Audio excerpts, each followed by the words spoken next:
أعوذ بالله من الشيطان الرجيم بسم الله الرحمن الرحيم ولا تقف ما ليس لك به علم إن السمع والبصر والفؤاد كل أولئك كان عنه مسؤولا وقال تعالى ويعلم خائنة الأعين وما تخفي الصدور صدق الله العظيم۔ مومن کا دل اللہ جل جلالہ کا محل ہے۔ اللہ پاک جو تمام آسمان و زمین اور کائنات کا خالق و مالک ہے، وہ مکان سے پاک ہے، لیکن وہ اگر کسی چیز میں آتا ہے یعنی اس کی محبت، اس سے تعلق، تو وہ مومن کا دل ہے۔ اور چونکہ ہر قسم کی پاکی اللہ جل جلالہ کی شان ہے، تو یہ دل جب پاکیزہ ہوتا ہے اس میں اللہ آتا ہے، اور جس دل میں اللہ جل شانہ آتا ہے پھر اس شخص کی آنکھیں، اس کے کان، اس کی زبان، اس کے ہاتھ، اس کے پیر، اس کا دل، اس کا دماغ، وہ سب اعضاء اللہ سے ڈرتے ہیں اور وہ اسی طریقے سے استعمال ہوتے ہیں جس طرح اللہ چاہتا ہے۔ اور یہ حدیث مبارک کا مفہوم ہے کہ جتنا میں کسی بندے کے، اللہ پاک ارشاد فرماتا ہے، حدیث قدسی ہے، جتنا میں کسی بندے کے فرائض سے کی وجہ سے قریب ہوتا ہوں اتنا کسی اور چیز سے نہیں۔ یعنی جب وہ فرض پڑتا ہے، چاہے وہ فرض نماز ہو، چاہے وہ فرض زکوٰۃ ہو، چاہے وہ فرض روزہ ہو، چاہے وہ فرض حج ہو، چاہے دوسرے احکام ہو اس کے علاوہ فرائض، تو جتنا میں فرائض کے ذریعے سے بندے کے قریب ہوتا ہوں اتنا کسی اور چیز سے نہیں۔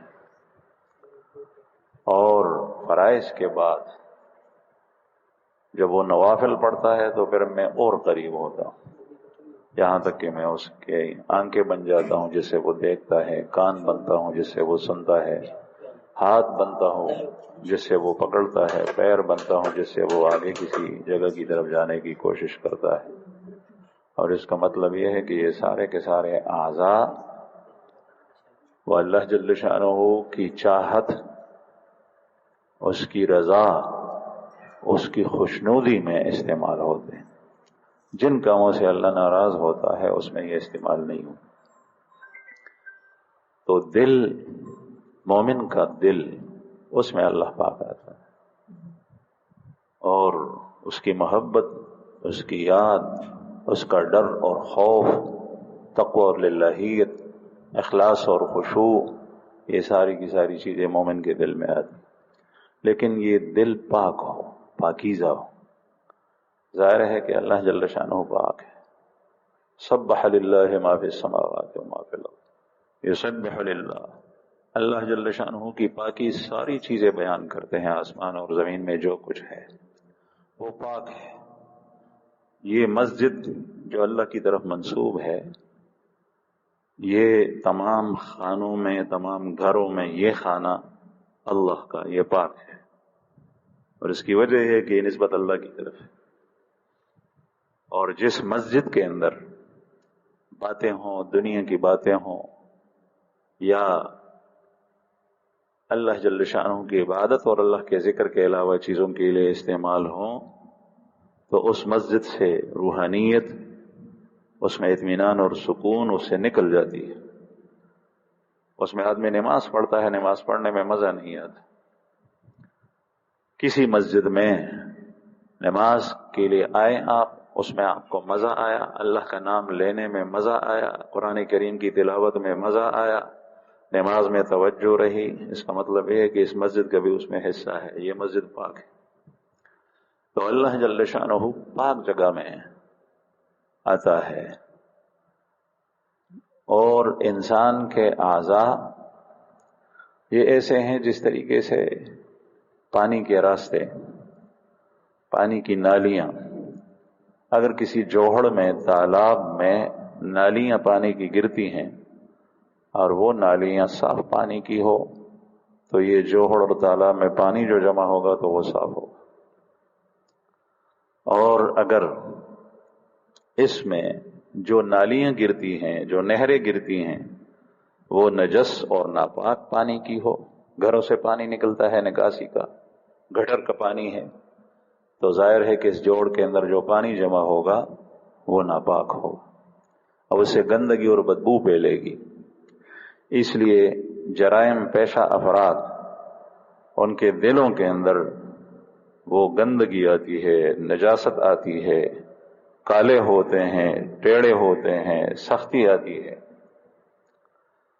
جب آدمی کی آنکھ کے غلط استعمال ہو، دل کے اندر آنکھوں کے راستے سے، یہ آنکھ یہ دل کے لیے بمنزل نہر اور نالی کے ہے، گندا پانی آ رہا۔ کان غلط استعمال ہو تو کانوں کے راستے سے گندا پانی دل میں آ رہا ہے، گندی چیزیں آئے گی، مسموعات، آنکھوں سے مبصرات اور مرئیات، ہاتھوں سے ماخوذات، اور پیروں سے جس کی طرف ہی چلتا ہے۔ اور جب یہ اعضاء انسان کے صحیح استعمال ہوں تو پھر دل کے اندر پاک صاف پانی آتا ہے، دل پاکیزہ ہوتا ہے۔ ان اعضاء میں سب سے زیادہ اثر انسان کے دل کے اوپر جو ہوتا ہے وہ آنکھ کا ہوتا ہے۔ 20 سالوں کی کمائی، 10 سالوں کی کمائی، 30 اور 50 سال کی کمائی اور نیکی، ایک آنکھ کے غلط استعمال سے وہ ساری کی ساری ختم ہو جاتی۔ کسی پیر کے ہاں، کسی شیخ کے ہاں رہ کر آدمی چلے کاٹے، وظیفے کرے، لیکن ابتدا سے آخر تک اس کی آنکھ غلط استعمال ہوتی ہے تو اس کو کوئی فائدہ نہیں ہو۔ اور پہلے ٹھیک استعمال ہوتا تھی، کسی ایک وقت میں قصدن نظر اٹھائی اور جمع کر دیکھا تو پھر اس کے بعد جو اثر دل پہ پڑتا ہے وہ سالوں کی محنت سے دوبارہ وہ دل اس کیفیت پر نہیں آتا، اتنا نقصان ہوتا ہے۔ اس لیے آنکھوں کی حفاظت بہت ضروری۔ قرآن کریم میں اللہ جل شانہ نے جو ارشاد فرمایا، ان السمع والبصر والفؤاد کل اولئک کان عنہ مسئولا، یقیناً کان، آنکھیں، دل، اس کے بارے میں پوچھا جائے گا۔ بعض حضرات کہتے ہیں مفسرین کی انہی سے پوچھا جائے گا۔ کان سے پوچھا جائے گا تو نے کیا سنا، وہ سننا تیرے لیے جائز تھا یا ناجائز؟ آنکھ سے پوچھا جائے گا تو نے کیا دیکھا، وہ دیکھنا تیرے لیے جائز تھا یا ناجائز؟ دل سے پوچھا جائے گا تو نے کیا ارادے کیے، تیرے اندر کیا جذبات اور کیا احساسات اٹھی، کس قسم کے عزائم تیرے اندر پیدا ہوئے، وہ تیرے لیے جائز تھے یا ناجائز؟ اور دل کو اخیر میں ذکر کیا اور کان کو پہلے ذکر کیا، اس کی وجہ ہے کہ انسان سب سے پہلے کان سے سنتا ہے، اور کان کے اندر آواز ہر جہت سے آتی ہے۔ اب میرے آپ حضرات کے کان ہیں، پیچھے سے کوئی بولے تو وہ بھی آپ سنیں گے، دائیں سے بولے، بائیں سے بولے، اوپر سے بولے، آگے سے بولے تو وہ سب آپ سنتے ہیں۔ پھر اس کے بعد آنکھ کو ذکر کیا، اس لیے کہ جب کان سے سنتا ہے پھر آنکھ اس کی طرف متوجہ ہوتی۔ مثلا غیر محرم عورت، اس کی آواز کانوں میں پڑتی ہے، پھر یہ مڑتا ہے، اس طرف دیکھتا ہے، دیکھنے کی کوشش کرتا ہے یہ آواز کہاں سے آئی، یہ خاتون کہاں ہے، یہ عورت کہاں ہے۔ پہلے آواز ہوتی ہے، پھر اس کے بعد دیکھنا ہوتا ہے، اور پھر اس کے بعد یہ تصور دل میں جا کر جاگزیں ہوتا ہے، اور دل کے اندر سے وہ ساری کی ساری روشنی چلی جاتی۔ مولانا احمد لاہوری رحمہ اللہ کے ایک مرید جو سال ہر سال مولانا احمد لاہوری رحمہ اللہ سے فائدہ اٹھاتے رہے، ایک دفعہ قصدن کسی امرد لڑکے کے اوپر نظر پڑی، اس قرآن پاک ایسا پکا یاد تھا، پختہ اس کا یاد تھا، وہ سارا کا سارا قرآن بھول گیا، اس لیے کہ قرآن پاک دل میں ہوتا ہے۔ حافظے کے اوپر اتنا اثر پڑتا ہے بد نظری سے کہ انسان کا حافظہ ختم ہو جاتا ہے۔ اس لیے نظر کا درست اور صحیح استعمال بہت ضروری. ایک بزرگ کہتے ہیں کہ میں 20 اولیاء اللہ اور ابدال سے ملا ہوں، لیکن سب سے الگ ہوتے ہوئے جو انہوں نے مجھے نصیحت کی ہے اس میں سر فہرست یہ نصیحت تھی کہ آنکھوں کی حفاظت کر اور بد نظری سے اپنے آنکھ کو بچا. اس لیے آپ صلی اللہ علیہ وسلم کا ارشاد مبارک ہے کہ نظر آنکھوں کا پڑ جانا سہم من سہام ابلیس، اور بعض روایات میں آتا ہے سہم مسموم من سہام ابلیس. آنکھ کی نظر، آنکھ ڈالنا جہاں پر آپ کو دیکھنا اس کا ناجائز ہو، اس جگہ پر آنکھ کا پڑنا یہ ابلیس اور شیطان کے تیروں میں سے ایک تیر ہے، اور بعض روایت میں ہے کہ زہریلا تیر ہے. ایک زمانے کے اندر، جس زمانے کے اندر اسلحہ اور جنگ تیروں سے، تفنگ سے، تلوار سے، نیزے سے، برچے سے، چری چاقو سے ہوا کرتے تھے، تو اس وقت ان اسلحے کو پانی میں، زہریلا پانی میں اس کو ڈبو کر پانی دیا جاتا تھا، گرم کر کے لوہا اور اس کو زہریلا پانی میں رکھتا، وہ زہر اس میں چڑھ جاتا، پھر جب معمولی زخم بھی دشمن کو لگتا تو وہ مر جاتا.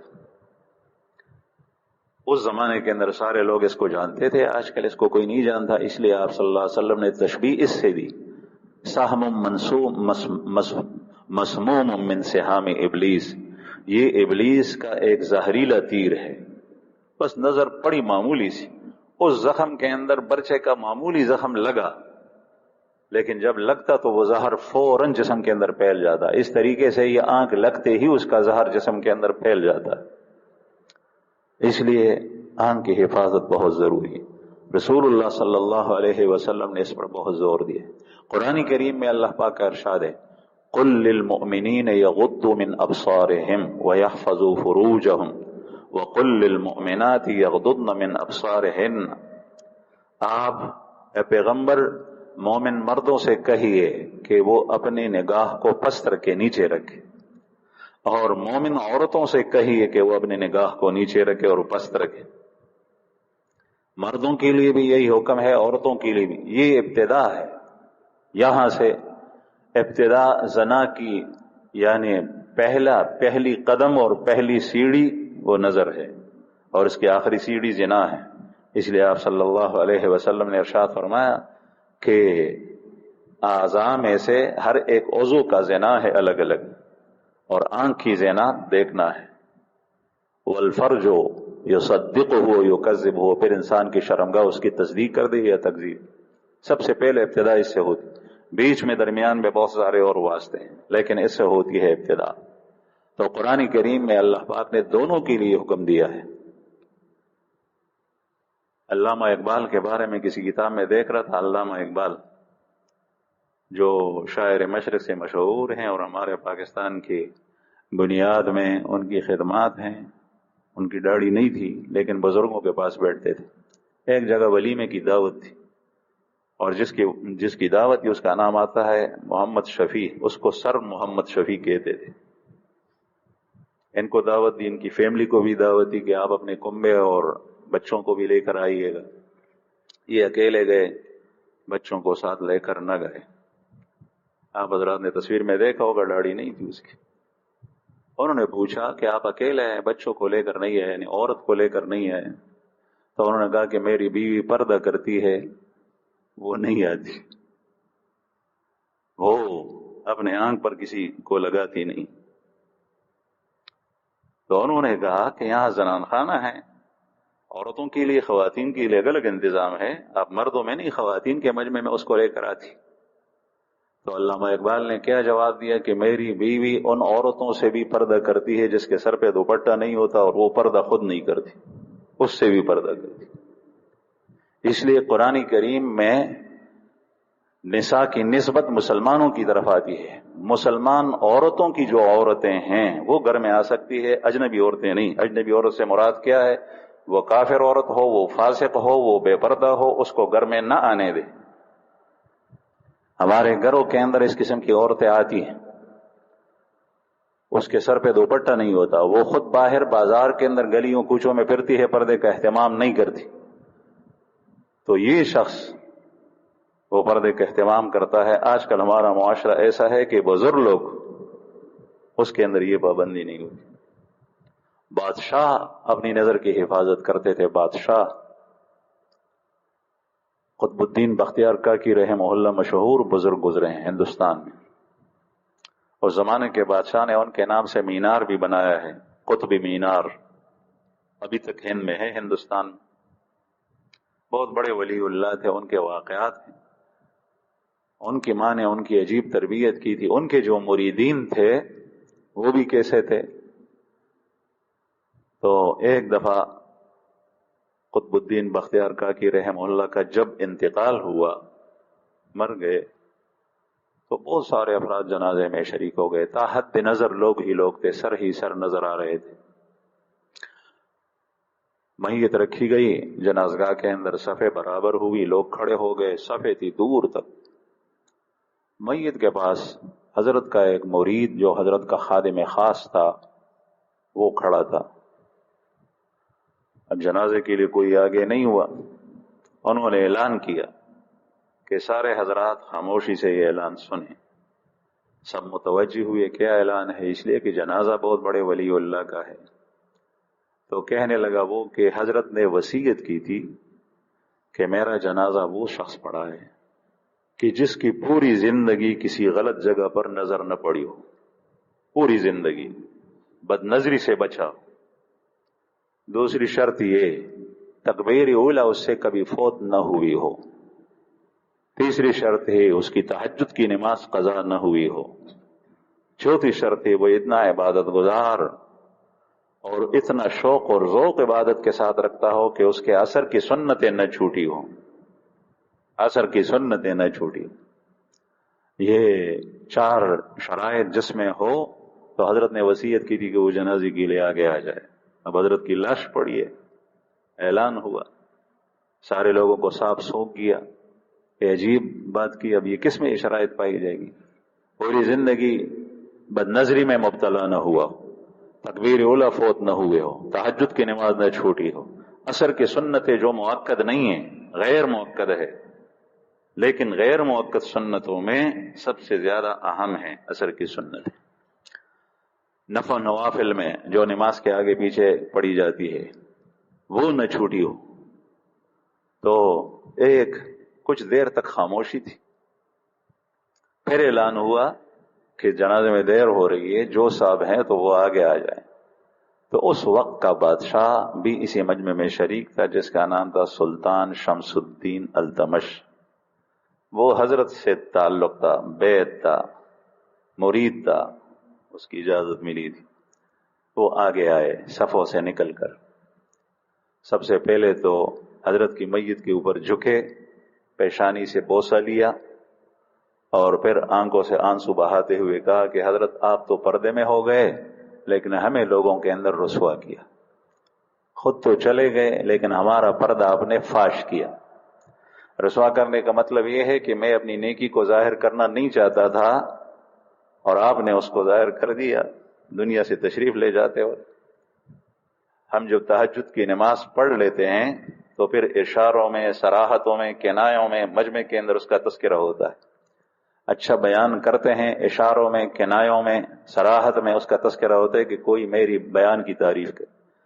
اچھی آواز سے نعت اور حمد پڑھ لیتے ہیں تو پھر اس کا تذکرہ کرتے ہیں کہ فلاں جگہ میں گیا تھا اور پھر وہاں لوگ رو رہے تھے اور چاہ رہے ہیں کہ لوگ ہماری تعریف کریں, لوگوں کی زبانوں کے اوپر ہماری مدح ہے. تو انہوں نے یہ کہا کہ آپ تو پردے میں چلے گئے لیکن میری راز فاش کر دی. پھر لوگوں کی طرح متوجہ ہوئے. اب ظاہر ہے جب نماز پڑھا رہے ہیں تو یہ شرطیں بھی بیان کریں کہ تمام حضرات سنیں کہ جو شرائط بیان ہوئی الحمدللہ وہ میرے اندر موجود ہے. لوگ حیران ہو گئے. بادشاہ وقت جن کی مصروفیات کتنی ہوتی ہے لیکن اس کا ذاتی عمل اور ذاتی کردار, یہ ہم کہتے ہیں ہمیں موقع نہیں ملتا. جب نوکری نہیں ہوتی تو پھر صاحب آتے ہیں باغ باغ کے مسجد کی طرف, بزرگوں کے پاس, اللہ والوں کے پاس دعاؤں کے لیے دعائیں کراتے ہیں کہ حضرت دعا کیجئے کوئی کاروبار مل جائے. جب کاروبار ملتا ہے پھر بھئی آپ نظر نہیں آ رہے تو کہتے ہیں کہ مصروفیت ہے, فارغ وقت نہیں ملتا. اس کا مطلب یہ ہے کہ اللہ سے تعلق جوڑنے کے لیے دنیا سے فراغت ہو جائے تب میں تعلق جوڑوں گا, اور جب فارغ وقت نہ ہو تو یہ تو 2 نمبر کی چیز ہے. سب سے پہلے نمبر کی چیز تو میرے لیے دنیا ہے، کاروبار ہے، پیسے کمانا ہے۔ یہ بہت گھٹیا سوچ ہے۔ انسان کی پیدائش اللہ جل شانہ کی خدمت، اللہ جل شانہ کی اطاعت، اللہ کی بندگی، اللہ کی معرفت کے لیے ہوئی ہے۔ وما خلقت الجن والانس الا لیعبدون، میں نے جنات اور انسانوں کو صرف اس لیے پیدا کیا ہے کہ وہ میری بندگی کریں۔ تو بہرحال یہ عرض کر رہا تھا کہ انسان کو چاہیے کہ اپنے نظر کی حفاظت کرے۔ سب سے خطرناک چیز ایک نیک آدمی کے لیے، نیک بننے کے لیے، وہ یہ ہے کہ اس کی آنکھیں غلط استعمال ہو۔ موسیٰ ابن اسحاق جوزی رحمہ اللہ قاضی ہیں، اہواز کے ایک زمانے میں قاضی گزرے ہیں۔ ان کی عدالت کے اندر ایک فیصلہ آیا، ایک عورت ہے اور ایک مرد ہے، اور یہ دونوں آپس میں میاں بیوی ہیں۔ عورت سر سے لے کر پیروں تک پردے میں ہے، عورت دعویٰ کرتی ہے قاضی کے سامنے کہ قاضی صاحب یہ میرے شوہر ہیں اور اس کے اوپر میرا مہر ہے 500 دینار، 500 دینار اشرفی سونے کی کرنسی، یہ مجھے دیتے نہیں۔ شوہر نے کہا کہ میں نے مہر ادا کیا ہے، میرے اوپر اس کا کوئی مہر شہر نہیں ہے۔ اس نے کہا ادا نہیں کیا، میرا مہر اس پہ باقی ہے، اس کے ذمے ہے۔ عورت سے گواہ طلب کیے گئے، گواہوں کو لایا گیا۔ قاضی نے عورت سے کہا کہ اپنا برقع یا اپنی چادر چہرے سے ہٹا تاکہ گواہ تجھے دیکھیں، اس لیے کہ گواہ جب گواہی دیتے ہیں تو اس سے پہلے مدعی اور مدعلے کو دیکھتے ہیں کہ یہ وہی ہے فریقین یا کوئی اور ہے، تاکہ پہچان ہو سکے۔ اور ہماری فقہ کی کتابوں کے اندر یہ جزیہ لکھا ہے، فتاوی کے اندر بھی لکھا ہے کہ قاضی کے سامنے عورت اپنا چہرہ کھول سکتی ہے شناخت کے لیے، چاہے بے کا معاملہ ہو چاہے کوئی اور معاملہ ہو، چہرہ دکھا سکتی ہے۔ اور یہ ضرور ہے اس لیے کہ جب عورت برقعے کے اندر ہے تو پتہ نہیں چلتا کہ یہ وہ ہے یا دوسری ہے۔ ہمارے امام ابو حنیفہ رحمہ اللہ فرماتے ہیں الصوت یشبہ الصوت، ایک آواز دوسری آواز سے ملتی جلتی ہے، پتہ نہیں یہ کوئی اور ہو۔ تو عورت نے جب یہ سنا کہ چہرہ میں دکھاؤں تو عورت نے کہا کہ میں چہرہ نہیں دکھاؤں گی۔ قاضی نے کہا کہ اس کے بغیر گواہ گواہی نہیں دے سکیں گے، ان کی گواہی معتبر نہیں ہے۔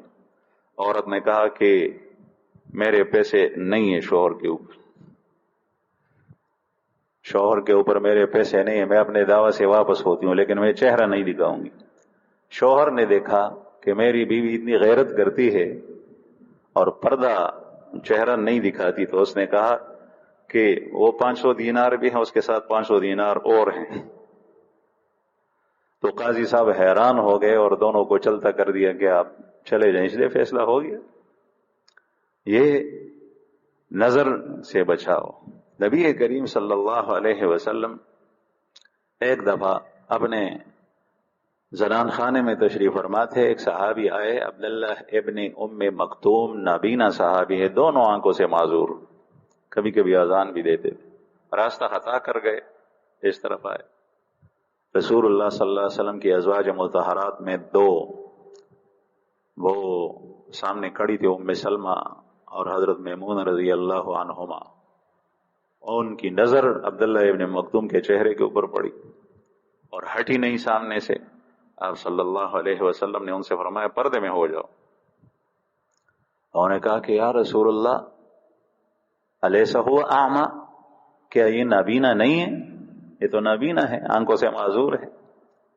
آپ صلی اللہ علیہ وسلم نے ارشاد فرمایا افعامیان انتما، کیا تم بھی دونوں نابینا ہو؟ وہ نابینا ہے، تم بھی ہو۔ اس کا مطلب یہ ہے کہ دیکھنے کے اوپر جو پابندی ہے وہ جانبین سے ہے، کسی ایک جانب سے نہیں۔ مرد عورت کو نہ دیکھے، عورت مرد کو نہ دیکھے، اور دونوں کی طرف سے پابندی۔ اس لیے قرآن کریم میں اللہ جل شانہ نے وَقُلْ لِلْمُؤْمِنَاتِ يَغْضُضْنَ مِنْ أَبْصَارِهِنَّ، آپ مومنات سے کہہ دیجئے کہ اپنے نظروں کی حفاظت کرے۔ قرآن کریم میں اللہ پاک کا ارشاد ہے يَعْلَمُ خَائِنَةَ الْأَعْيُنِ وَمَا تُخْفِي الصُّدُورُ، اللہ جل شانہ اس آنکھ کو بھی جانتا ہے جو خائن آنکھ ہے. حضرات اہل علم نے اس کی تشریح کی ہے خائن آنکھ کا مطلب کیا ہے. ایک تو یہ ہے کہ آدمی یوں سیدھا جو ہے وہ کسی عورت کے اوپر نظر ڈالے، کسی امرت کے اوپر نظر ڈالے. خائنۃ العین کا مطلب یہ ہے کہ لوگ محسوس نہیں کرتے کہ یہ عورت کو دیکھ رہا ہے، لیکن کسی اور طریقے سے. مثلا یہاں پر شیشہ لگا ہوا ہے اور وہ عورت خاتون اس طرف ہے، شیشے کے اندر اس کا سایہ، اس کی جھلک دکھائی دے رہی ہے، شیشے کو دیکھ رہا ہے. لوگوں کی نظریں اس کی طرف متوجہ نہیں، کہتے ہیں کہ یہ تو اس طرف دیکھ رہا ہے، اور حالانکہ یہ عورت کی تصویر وہ دیکھ رہا ہے.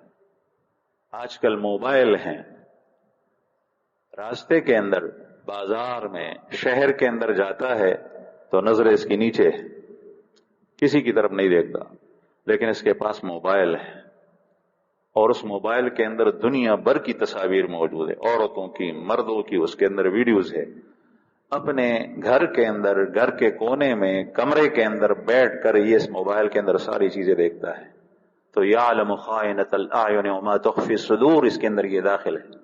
ایک اپنی اس کی بزرگی بھی باقی رہتی ہے، اس لیے کہ لوگوں کے اندر یہ اس کی نظر غلط استعمال نہیں ہوتی، لیکن موبائل کے اندر یہ سب کچھ دیکھ لیتا ہے. پھر اس کی تصور اور اس میں جو تصویریں دیکھتا ہے تو اس میں کوئی اور مقصد نہیں ہوتا، صرف اور صرف یہ ہوتا ہے کہ عورتوں کو دیکھیں، ننگی عورتیں ہیں یا چہرہ ان کا کھلا ہے یا کسی طریقے سے ان کو دیکھیں. ہمارے اسلاف نے عورتیں تو کیا، امرد لڑکا، وہ لڑکا جو بے ریش ہے، حسین ہے، اس کے چہرے پر بال نہیں ہے، اس کے دیکھنے سے بھی وہ پابندی کی. سفیان ثوری رحمہ اللہ فقیہ، مجتہد، بزرگ اپنے زمانے میں گزرے ہیں. وہ ارشاد فرماتے ہیں کہ ایک عورت کے ساتھ ایک شیطان ہوتا ہے اور ایک امرد لڑکے کے ساتھ 10 شیطان ہوتے ہیں. ایک دفعہ وہ سقاوے میں گئے، اس زمانے کے اندر جو ہے وہ غسل خانے تھے اجتماعی طور پہ جس پر ٹکٹ لگتا تھا، تو اس میں اندر گئے، وہاں ایک امرد لڑکا داخل ہوا. سفیان ثوری رحمہ اللہ نے فوراً لوگوں سے کہا اس کو باہر نکالو، اس کو باہر نکال دی، اور یہ فرمایا کہ ایک امرد لڑکا، اس کے ساتھ 10 شیطان آتے. بعض قراء حضرات، قاری اور حافظ بچوں کو پڑھاتے ہیں، ان کو بہت زیادہ احتیاط کرنا چاہیے، اور وہ احتیاط یہ کہ کبھی بھی دل کے اندر غلط خیال نہ آئے، کبھی بھی امرد سے خدمت نہ لیں، پیر نہ دبائیں، تنہائی کے اندر اپنے کمرے میں نہ بلائیں، کھانا اور پانی اس سے نہ لائیں، اس کو کسی خاص موقع پہ اور اس سے خدمت نہ لیں، اس لیے کہ شیطان. ایک کتاب میں دیکھا، ایک دفعہ ایک بوڑھے پیر صاحب تھے، ان کے سامنے امام ابو حنیفہ رحمہ اللہ ایک دفعہ مسجد میں آئے درس کے لیے. ان کے درس میں بہت سارا مجمع بیٹھتا تھا. امام محمد رحمہ اللہ جو امام ابو حنیفہ رحمہ اللہ کے شاگرد خاص ہیں، وہ ابھی لڑکے تھے لیکن بڑے ذہین تھے. ان کے والد فوجی جرنیل تھے، اس زمانے، آج کل جرنیل کے تھے، اس زمانے کے اندر فوج کا کمانڈر. محمد رحمہ اللہ، امام محمد جو امام صاحب کے شاگرد مشہور ہیں، یہ اس وقت بہریش تھے، امرد تھے، یعنی بال نہیں نکلے تھے چہرے پہ. مسجد میں آئے تھے، نماز پڑھ رہے تھے ستون کے پاس. امام ابو حنیفہ رحمہ اللہ کا حلقہ تھا درس کا. امام صاحب کا درس تھوڑی دیر کے لیے سنا، بیٹھے رہے قبلہ رخ، اور آواز کانوں میں آ رہی تھی. تو یہ بڑے ذہین تھے، انہوں نے سوچا کہ امام صاحب کے درس میں بیٹھتا ہوں. امام ابو حنیفہ رحمہ اللہ کے پاس گئے. درس ختم ہونے کے بعد حضرت سر نیچے کیے ہوئے تھے. انہوں نے کہا کہ میں آپ کے حلقے تلمذ میں آنا چاہتا ہوں، یعنی آپ کا شاگرد بننا چاہتا ہوں. امام ابو حنیفہ رحمہ اللہ نے جب دیکھا، محسوس کیا کہ یہ امرد ہے، لڑکا ہے، لڑکوں کو نہیں چھوڑتے تھے، بے ریشوں کو، تو فرمایا، اور تے بڑے ذہین زیرک باتیں جب کی تو پتہ چلا کہ بڑے ذہین طالب علم، استاذ یہ نہیں چاہتا کہ یہ چلا جائے، علم نہ پڑے. تو شرط لگائی اور کہا کہ میرے درس میں بیٹھنے کے لیے شرط یہ ہے کہ قرآن پاک یاد ہو. آپ کو قرآن پاک یاد ہے؟ اس نے کہا کہ نہیں. فرمائیں کہ قرآن پاک یاد کر کے آؤ. تو آج کل ہمارے ہاں جو اوسطاً قرآن بچے یاد کرتے ہیں 3 سال لگتے ہیں، کسی کے 4 5 6 7، لیکن 3 سال تو لگتے ہیں. وہ بہت کم ہوتے ہیں جو سال کے سے کم کے اندر جو ہے وہ حفظ کراتے ہیں. ایسے بھی ہیں جنہوں نے مہینے کے اندر یاد کیا. تو امام ابو حنیفہ رحمہ اللہ نے جب یہ کہا تو کہا کہ ٹھیک ہے. گئے اور 7 دن کے بعد آئے، 1 ہفتے کے بعد. امام صاحب سے کہا کہ اب تو داخلہ دیں. امام صاحب نے فرمایا میں نے آپ کو کہا نہیں کہ قرآن پاک یاد کر کے آؤ. انہوں نے فرمایا کہ میں نے قرآن یاد کیا، امتحان لے لیں. 1 ہفتے میں قرآن پاک یاد کیا. امام صاحب نے امتحان لیا، ٹھیک ٹھیک جوابات دیے. اب وہ نہ بھی نہیں کر سکتے تھے اور ان کا شرط بھی نہیں تھا کہ امرت کو درس میں بیٹھنے دے. تو امام ابو حنیفہ رحمہ اللہ کی جو جگہ تھی مسند جہاں پر بیٹھتے تھے اس کے پیچھے ان سے کہا کہ تم پیچھے بیٹھو گے، میری خود بھی نظر نہ پڑے اور دوسرے لوگوں کی آپ کے اوپر نظر. اتنے احتیاط برت. امام مالک رحمہ اللہ درس کے اندر کسی امرت کو نہیں بٹھاتے تھے.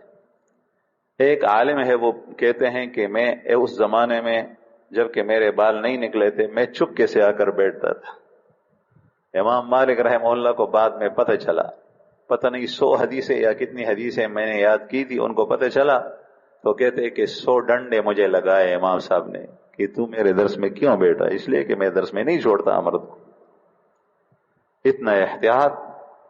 عبداللہ ابن عمر صحابی رسول اللہ صلی اللہ علیہ وسلم کے، وہ کسی امرت کے اوپر نظر نہیں ڈالتے تھے، بھاگتے تھے اس سے. ایک دفعہ گھر کے دروازے کے باہر بیٹھے تھے، کسی امرت لڑکا کے اوپر نظر پڑی جو سامنے سے آ رہے، فوراً بھاگ کر گھر کے اندر تشریف لے گئے. اتنی حفاظت کرتے تھے. ہمیں کچھ نہیں ہوتا، چاہے عورت کے اوپر نظر پڑے، چاہے پوری رات موبائل کے اندر ننگی تصویریں دیکھیں، کچھ بھی اثر نہیں ہوتا. اثر ہوتا ہے، دل کے اندر اندھیرا چھا جاتا ہے، عبادت کی لذت اور حلاوت ختم ہو جاتی ہے، عبادت میں جی نہیں لگتا، گناہوں کو دل چاہتا ہے. کہتے ہیں میرا جی چاہتا ہے، میں گناہوں کی طرف دل مائل ہوتا ہے، گناہوں کی طرف دل مائل ہوتا ہے، اور آنکھیں اس کی غلط استعمال ہوتی، گناہوں کی طرف دل مائل نہیں ہو. آج کل موبائل نے وہ ساری کی ساری دنیا جو باہر کوئی صوفی صاحب اور کوئی داڑھی والے کسی سینما کے پاس سے گزر بھی نہیں سکتے تھے، اس لیے کہ لوگوں کی نظر پڑتی ہے. وہ سارا کا سارا اندر کا گن یہ صاحب بغیر سینما کے پاس گزرتے ہوئے اپنے گھر کے کمرے میں، اپنی رضائی میں، اپنی چادر میں، اپنے چارپائی اور پلنگ کے اوپر سب کچھ دیکھتا ہے. یعلم خائنۃ الاعین وما تخفی الصدور.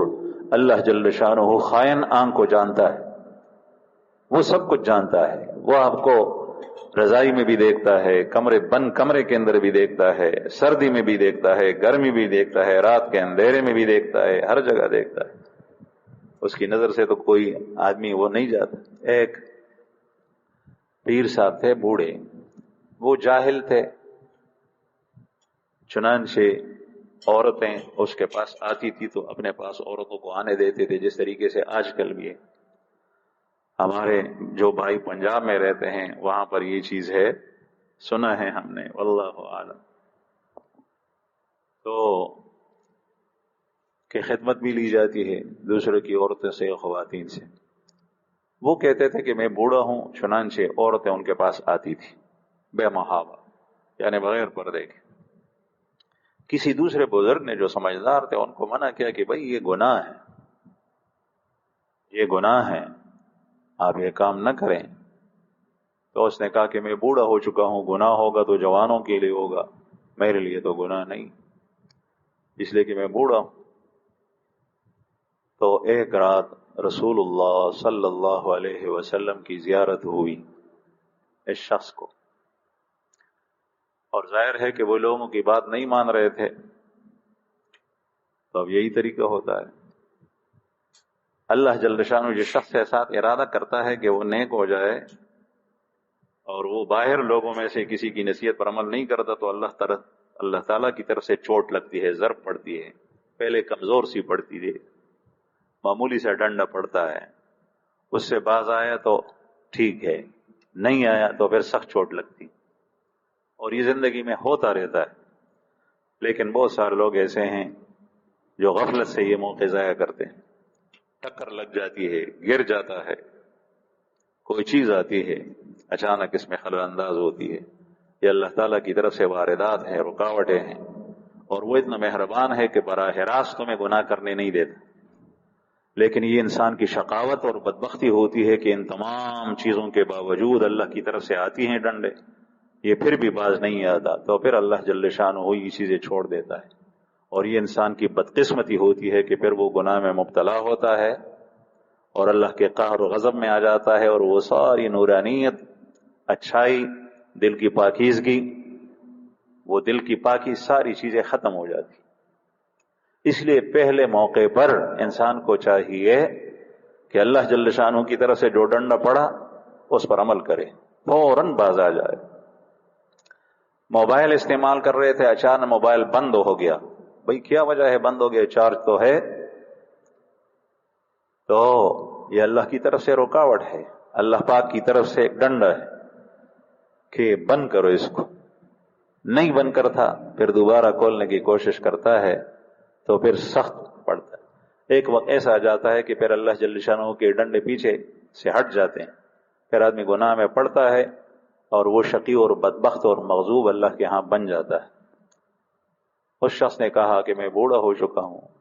رسول اللہ صلی اللہ علیہ وسلم کی زیارت ہوئی، خواب کے اندر نبی کریم صلی اللہ علیہ وسلم کی زیارت ہوئی. آپ صلی اللہ علیہ وسلم سے پوچھا کہ حضرت میں عورتیں سامنے آتی ہیں، دل سے نیک تھا یہ شخص، اور دل ہی سے برا ہو تو الگ بات. عورتیں آتی ہیں، کیا یہ میرے لیے جائز ہے یا ناجائز؟ تو آپ صلی اللہ علیہ وسلم نے غصے کی حالت میں ارشاد فرمایا کہ اگر مرد جنید بغدادی جیسا پاک شخص ہو یا اس سے بھی پاکیزہ بزرگ ہو، اور عورت رابعہ بصریہ جیسی عورت ہو، نیک خاتون ہو، اور یہ دونوں آمنے سامنے آ جائے اور تیسرا ان میں کوئی نہ ہو، تو ان میں بھی تیسرا شیطان ہوتا ہے. چاہے جنید بغدادی اور رابعہ بصریہ کیوں نہ ہو، تیسرا شیطان ہوتا ہے، اور شیطان کچھ نہ کچھ کر کے یہاں سے جاتا ہے. دونوں کے دلوں کے اندر غلط خیالات ڈال کر یہاں سے جائے گا. اس لیے ہمارے وہ گھر جہاں خاتون کا شوہر وہ باہر گیا ہے، دبئی میں ہے، خلیج میں ہے، امریکہ میں ہے، یورپ میں ہے، گھر کے اندر اس کی بیوی کا دیور، اس کے شوہر کا بھائی اس کے سامنے آتا ہے، اور کمرے کے اندر ہنسی مذاق، ایک دوسرے کو دیکھنا، ٹوکے ٹکالے، ملنا جلنا، یہ ساری چیزیں ہوتی ہیں. یہ انتہائی خطرناک ہے، گناہ در گناہ ہے، اور اس سے جو گندگی پھیلتی ہے تو وہ بہت خطرناک ہوتی ہے، بہت نازک. اس لیے باہر کے معاشرے کے اندر اجنبی آدمی کسی گھر میں جاتا ہے تو وہ تو سب دیکھتے ہیں. گھر کے اندر آدمی آستین کا سانپ ہوتا ہے، میرے کپڑوں کے اندر سانپ ہو، مجھے ڈس لے، آپ کو پتہ بھی نہیں چلے گا، آدمی مر جائے گا، یہاں پر گر جائے گا. یہ اتنا خطرناک ہے. تو بہرحال میں عرض کر رہا تھا، قرآن کریم میں رسول اللہ صلی اللہ علیہ وسلم کی احادیث مبارکہ میں اس پر بہت زیادہ زور دیا گیا ہے. آنکھوں کا غلط استعمال، بد نظری سے بچے، بد نظری سے بچے. رسول اللہ صلی اللہ علیہ وسلم ایک دفعہ گھر میں تشریف فرماتے، اور آپ صلی اللہ علیہ وسلم کے ہاتھ میں ایک لکڑی تھی. ایک تو کنگھی ہوتی ہے، کنگھی، منگز، گومز، چپاغے سر خلق وقت منگز کے کنگھی ہوتی ہے جس سے بال کنگھی کرتا ہے، اور ایک کنگھی کی طرح ایک دوسری لکڑی اس زمانے میں استعمال ہوتی تھی جو آج کل کہیں کہیں نظر آتی ہے، میں نے دیکھی، ہمارے گھر میں بھی ہے لیکن عام نہیں ہے، جس سے چا بشا گرے دا کنه د وړي په موسم په ګرمۍ کې نو په هغې به یې شا ګروله، نو هغه به لرګی و، ډنډه به وه، او هغې سر کې به غاښونه و، په هغې غاښونو به یې شا ګروله. عرب اس طریقے سے کرتے تھے. آپ میں سے جو بڑے حضرات ہیں ان کو یاد ہوگا، جس وقت پنکھے کم تھے، بجلی نہیں تھی، خال خال کسی گھر میں تھی، تو ہمارے بڑے ہمیں کہتے تھے، ہم چھوٹے تھے، بچے را شماته د شا وګرو، شا راته ومږه، هغه به کمیس اوچت کو، موږ د شا ګروله، د شا نه به د خیرو د منجې روانې، اوبه به کمې وې، لامبل به کم، شا به یې ګرېده، شا ته د سړي لاس نه رسي، بل ته وایي چې راشه دا شا راته وګه. تو اس زمانے میں عرب کے اندر یہ دستور تھا کہ وہ لکڑی کھجانے کے لیے استعمال ہوتی تھی. جب آدمی کو خارش لگتی تھی تو کھجانے کے لیے استعمال ہوتی. آپ صلی اللہ علیہ وسلم کے ہاتھ میں یہ لکڑی تھی جس کو اس وقت استعمال فرما رہے تھے. آپ کے اندر تو حد درجے کی تواضع تھی، پہچانتے نہیں تھے باہر کا آدمی کہ یہ پیغمبر یہ ہے یا یہ پیغمبر کا امتی ہے. کسی شخص نے راستے میں چلتے ہوئے دروازے کے اندر دیکھا اور دروازے کے کواڑ بند تھے، لیکن سامنے ایک وہ خالی جگہ تھی، اس میں دیکھا آپ صلی اللہ علیہ یا دروازہ کھول کر. اور اس زمانے کے اندر آراب ہوتے تھے جو بدو تھے، جنگل میں رہتے تھے، جھونپڑیوں میں، خیموں میں، ان کے ہاں ایسے دروازے ہوتے نہیں تھے. کبھی کبھی رسول اللہ صلی اللہ علیہ وسلم کے پاس آ کر آواز دیتے تھے، دو دیوار پر چڑھ جاتے تھے. قرآن پاک میں ان کا ذکر آتا ہے کہ اے محمد صلی اللہ علیہ وسلم. بولنے کا طریقہ اور ڈھنگ بھی نہیں آتا تھا، اجازت کس طریقے سے مانگی جاتی ہے یہ بھی نہیں آتا تھا.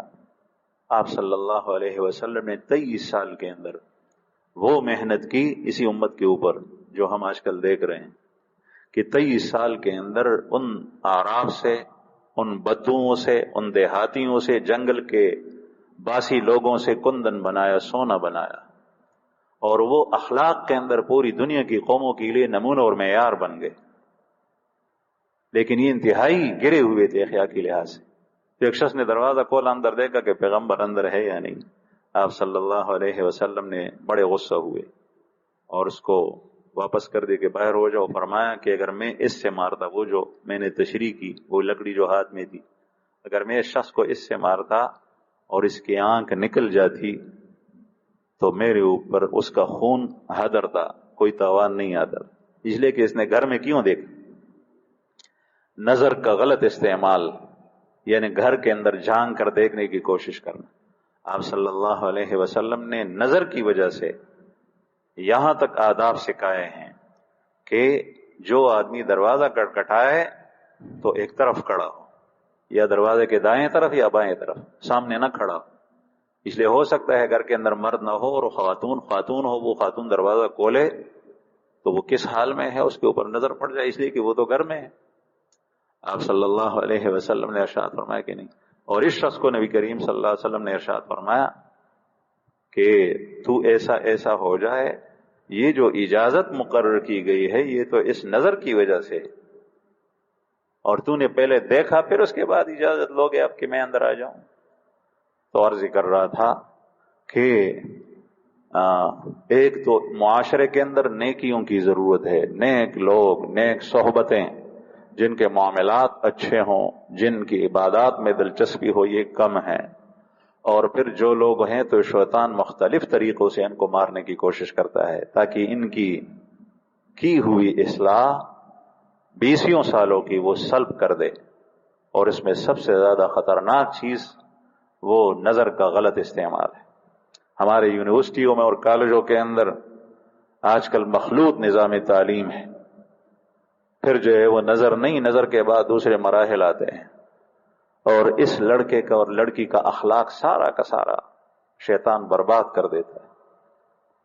ان چیزوں سے اجتناب بہت ضروری. اگر کوئی کہے کہ میں پھر کیا کروں تو یہی کرے آپ کہ آپ دین کو اور ایمان کو اور اللہ سے تعلق اور اللہ کی رضا اور خوشنودی کو پہلے رکھیں.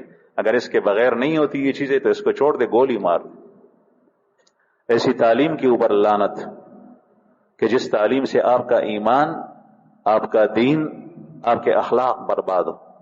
یہ تو ہمارے دماغ کے اندر شیطان نے غلط بات ڈال لی. اس لیے قرآن کریم میں جگہ جگہ دیکھیں جہاں پر نصیحت کی گئی ہے تو وہاں پر یہ فرمایا ہے کہ ان اللہ یرزق من یشاء بغیر حساب. اللہ تعالیٰ رزق وہ دیتا ہے. آپ کو اگر رزق کی فکر ہے اس لیے گناہ نہیں چھوڑتے اور یہ ماحول نہیں چھوڑتے، یہ معاشرہ نہیں چھوڑتے، تو رزق اللہ دیتا ہے. ایسی طرف سے بندوبست کرے گا جب آپ پاکیزہ ہوں گے کہ دل میں خیال آ گیا تو خیال آتے ہی رزق پہنچے گا. اسباب سے آئے گا، وسائل سے آئے گا، راستوں سے آئے گا. آسمان سے دسترخوان نہیں نازل ہوگا. وہ بھی ہو سکتا ہے، اللہ تعالیٰ کر سکتا ہے. کسی کے ہاتھ سے آئے گا، دروازہ کٹکھٹائے گا. لیکن جیسی آپ کو ضرورت ہوئی آپ احتیاط کرتے ہیں تو اللہ جل شانہ پہنچائے. تو میرے کہنے کا مقصد یہ تھا کہ چاہے تعلیم گاہ ہو عصری علوم کا، اس میں احتیاط کرنا چاہیے. اگر ایسی کوئی جگہ ہو جس میں آپ اپنی ڈاکٹری، اپنی انجینئری، اپنے جو بھی آپ کے میدان ہے دنیا کے جائز وہ علوم حاصل کرنا چاہتے ہیں کریں، لیکن اپنا دین، اپنا ایمان، اللہ کی رضا اور خوشنودی اس کو مقدم رکھیں. ورنہ اگر اس جگہ میں چلے گئے پھر اپنے آپ کی حفاظت کرنا یہ بہت زیادہ مشکل ہوتا. درمیان قار دریا تخت بندم کر دے، واز میں گوئے کہ دامن ترمکن ہوشیار باش. کہتے کہ مجھے تختے کے اوپر دریا کے بیچوں بیچ بٹا دیا. تختہ ہے، کشتی نہیں ہے. اور پر مجھے کہہ رہا ہے کہ کپڑوں کا خیال کر، کپڑے گیلے نہ ہوں. تو بیچ سمندر کے بیچ میں آدمی چلا جائے تختے کے اوپر، کپڑے کیسے گیلے نہ ہوں؟ اس لیے ایسے ماحول میں نہیں جانا چاہیے، ٹیسٹ بھی نہیں کرنا چاہیے. بعض لوگ کہتے ہیں کہ میں اللہ تعالیٰ کی قدرتوں کا مشاہدہ کرتا ہوں، حسین لڑکوں کو اس لیے دیکھتا ہوں، لڑکیوں کو اللہ تعالیٰ کی قدرت کا مشاہدہ کرتا ہوں. حضرت مولانا تھانوی رحمہ اللہ نے ایک واقعہ بیان کیا کہ ایک بزرگ کے پاس ایک آدمی تھا، اس کو لوگ نصیحت کرتے تھے، وہ دیکھتا تھا عورتوں کو بھی، امرد لڑکوں کو بھی. کسی نے اس کو نصیحت کی کہ بھائی اس طریقے سے مت کر، تو اس نے کہا کہ میں اللہ کی قدرت کا مشاہدہ کرتا ہوں، اللہ پاک نے کیسا حسن دیا ہے یہ. تو لوگ سمجھ گئے یہ باز نہیں آتا. تو وہ بزرگ تھوڑے سے ظریف الطبع تھے اور اس کے بغیر کام نہیں ہوتا. تو اس نے ایک دلیل بتائی اور کہا کہ جب تو اس میں اللہ جل شانہ کی قدرت کا مشاہدہ کرنا چاہتا ہے تو پھر اپنی ماں کی عضو مخصوص یعنی شرمگاہ کو دیکھ اور یہ سوچ کہ اتنی تنگ جگہ سے میرا جیسا لمبا چوڑا انسان کیسے باہر نکلا ہے. اللہ کی قدرت کا مشاہدہ وہاں پر بہت زیادہ اچھا ہوگا. اس لیے کہ وہ تنگ جگہ، تنگ سوراخ، بچہ پیدا ہوتا ہے تو اچھا خاصا اس کا وزن ہوتا ہے، اچھی خاصی اس کی قد و کاٹ ہوتی ہے، کس طریقے سے باہر آئے یہ مشاہدہ کر. اور چنانچہ اس نے سر نیچے کے اور آئندہ پھر کبھی بھی غلط نظر کو غلط استعمال نہیں. تو عرض کر رہا تھا کہ معاشرے کے اندر آج کل فتنے ہیں، فتنے. پہلے زمانے میں جنگیں ہوئی.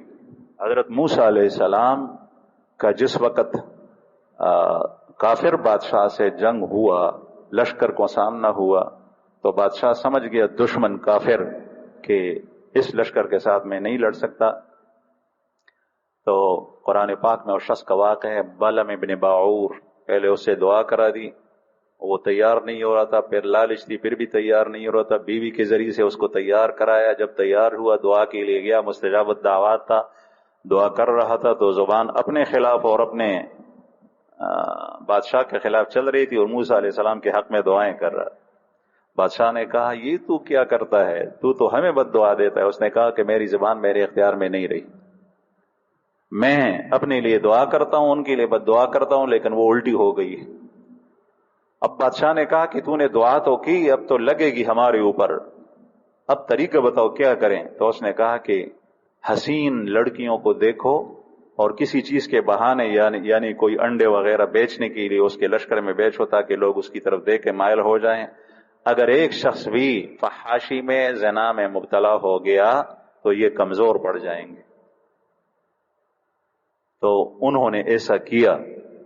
ایک شخص نے نظر بد ڈالی تھی، حضرت موسیٰ علیہ السلام کو وحی کے ذریعے سے پتہ چلا، اس کو سزا دی اور پھر اللہ جل شانہ نے ان کو فتح دی. وہ پیغمبر تھے، وحی کے ذریعے سے بتلا دیا. سنا ہے میں نے کہ ہٹلر نے، جس نے یہودیوں کا قتل عام کیا تھا، ہٹلر وہ مسلمان نہیں تھا لیکن اس میں دو چیزیں تھی، اس لیے اس زمانے کے اندر اس کے جو بھی دشمن تھے وہ سارے کے سارے اس سے ڈرتے. یہودیوں کے سامنے جب اس کا نام لیا جاتا تھا تو ان پر کب کبھی داری ہوتی تھی. اس میں دو چیزیں تھیں، ایک وہ شراب نہیں پیتا تھا، ایک عورتوں کے پاس غلط ارادے سے نہیں گیا. اس میں یہ دو چیزیں تھیں. تو بہرحال نظر بد بہت ہی خطرناک چیز ہے. اللہ تعالی ہم سب کی حفاظت فرمائیں.